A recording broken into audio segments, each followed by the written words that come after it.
বন্ধুরা, বাংলাদেশের নৌবাহিনী বঙ্গোপসাগরে নজরদারির জন্য সাবমেরিন একটা ড্রোন টেন্ডার দিয়েছে। মোট 2 সিস্টেম অর্থাৎ 6 থেকে 8টি ড্রোন ক্রয় করা হবে।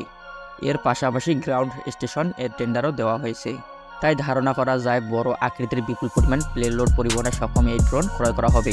আর এই ড্রোনগুলো মেরিন স্ট্রাইক চালাতেও সক্ষম হবে। বাংলাদেশ কোন দেশ থেকে এই ড্রোন গ্রহণ করবে, তার মডেল কী হবে এবং নৌযুদ্ধে এই ড্রোনগুলো কতটা ভয়ঙ্কর হয়ে উঠবে সে সম্পর্কে ধারণা দেব আজকের এই ভিডিওটিতে। এবং বাংলাদেশ নৌবাহিনী এই ড্রোন টেন্ডার দেওয়ার পর ভারত এবং মিয়ানমার কেন চিন্তায় পড়ে গেছে সেই সম্পর্কে জানতে পারবেন আজকের এই ভিডিওটিতে। তাই ভিডিওটি অবশ্যই মনোযোগ সহকারে একদম শেষ পর্যন্ত দেখবেন। তো চলুন শুরু করা যাক। তার আগে ভিডিওটিতে একটি লাইক করে চ্যানেলটিকে অবশ্যই সাবস্ক্রাইব করে দাও।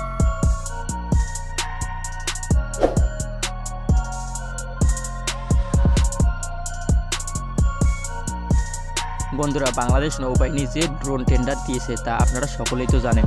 কারণ বাংলাদেশ নৌবাহিনীর হাতে কিন্তু তেমন কোনো অ্যাটাকিং ক্যাপাবিলিটি নাই।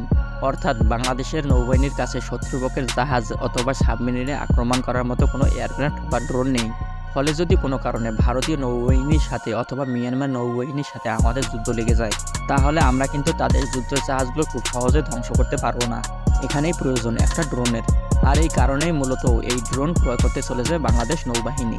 আমি গ্যারান্টি দিয়ে বলতে পারি যে বাংলাদেশ নৌবাহিনী এই ড্রোন ক্রয়ের ক্ষেত্রে সবচেয়ে বেশি গুরুত্ব দিবে ইউরোপের দেশ ফ্রান্স অথবা তুরস্ক অথবা চীনে।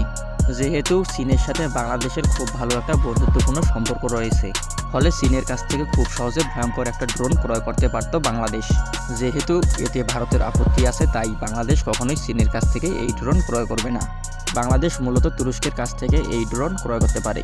আর সেটি হতে পারে তুরস্কের তৈরি বিখ্যাত ড্রোন বায়ারাক্তার 8NC। বন্ধুরা, এই বায়ারাক্তার 8NC কিন্তু বর্তমান বিশ্বে অন্যতম ভয়ঙ্কর একটি ড্রোন। আর এটি বিভিন্ন ধরনের অস্ত্র বহন করতে পারে। এয়ার টু এয়ার মিসাইল থেকে শুরু করে মেরিন স্টাইন সবকিছু পরিচালনা করা যায় এই ড্রোন থেকে। আর এর রেঞ্জও অনেক বেশি, প্রায় 200 কিলোমিটার দূর থেকে লক্ষ্যবস্তুতে মিসাইল ছুটতে পারে এই ড্রোন। বর্তমানে পাকিস্তানেও এই ধরনের সামরিক ড্রোন ব্যবহার করছে। ফলে ভারতীয় নৌবাহিনীরা সবসময় আতঙ্কে থাকে। এবার যদি বাংলাদেশের নৌবাহিনীরাও এই 8NC ড্রোন ক্রয় করে, তাহলে মিয়ানমার এবং ভারতের চিন্তা অনেকগুণ বেড়ে যাবে।